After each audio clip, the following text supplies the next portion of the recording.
நீங்கள் உங்கள் வாழ்க்கையில் மேலே போக ஒரு ஏணியை பயன்படுத்தி மேலே போனீங்க அப்படின்ற பட்சத்தில் அந்த ஏணியவும் கூடவே தூக்கிட்டு போங்க அப்படின்னு தான் நான் சொல்லுவேன். ஏன் அப்படின்னு கேட்டிங்கன்னு வச்சுக்கோங்களேன்.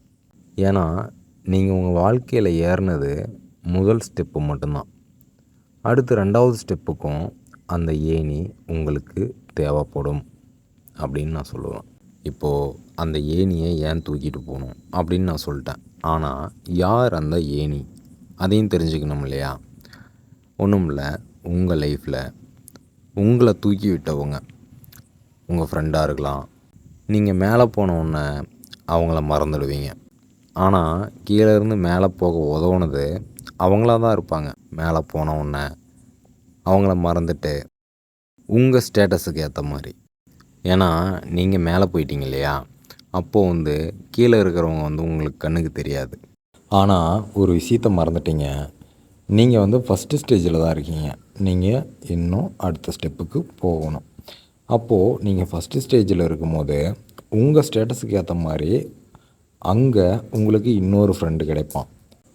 அந்த இடத்துல அவனும் மேலே போகணுன்னு ஆசைப்படுவான், நீங்களும் மேலே போகணுன்னு ஆசைப்படுவீங்க. அந்த இடத்துல உங்களோட இன்னொரு ஃப்ரெண்டு அவனை நீங்கள் தூக்கி விடணும்னு நினைப்பானா, இல்லை உங்களை அவன் தூக்கி விடணும்னு நினைப்பானா? எனக்கும் தெரியும், உங்களுக்கும் தெரியும்.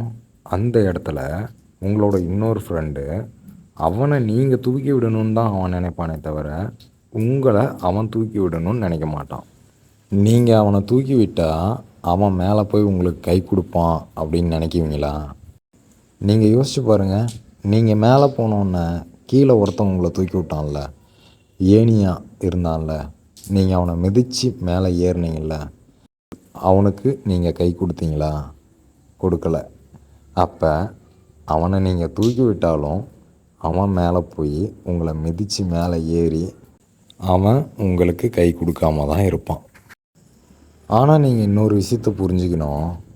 உங்களை கீழேருந்து தூக்கி விட்டான்ல உங்களோட நண்பன், அவன் என்ன நினச்சிட்டு இருப்பான் தெரியுமா? என்னோடய நண்பனை நான் தூக்கி விட்டேன், அவன் மேலே போய் எனக்கு திரும்ப அவன் கை கொடுப்பான் அப்படின்னு இவன் கடைசி வரைக்கும் காத்துட்ருப்பான். ஆனால் அவனுக்கு ஒரு உண்மை தெரியாது.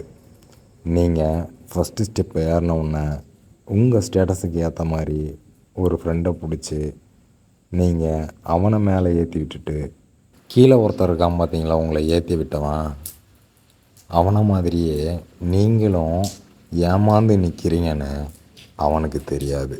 நீங்கள் உங்கள் லைஃப்பில் யாருக்காச்சும் ஏணியாக இருந்திருப்பீங்க, இல்லை அந்த ஏணியில் ஏறி போயிருப்பீங்க. நீங்கள் இந்த ஸ்டோரியில் கனெக்ட் ஆகிருந்தீங்களா? கனெக்டட் ஸ்டோரி அப்படின்னு கமெண்ட் பண்ணுங்கள். நான் உங்கள் லக்கி பிரின்ஸ் எக்ஸ்ப்ளோரர்.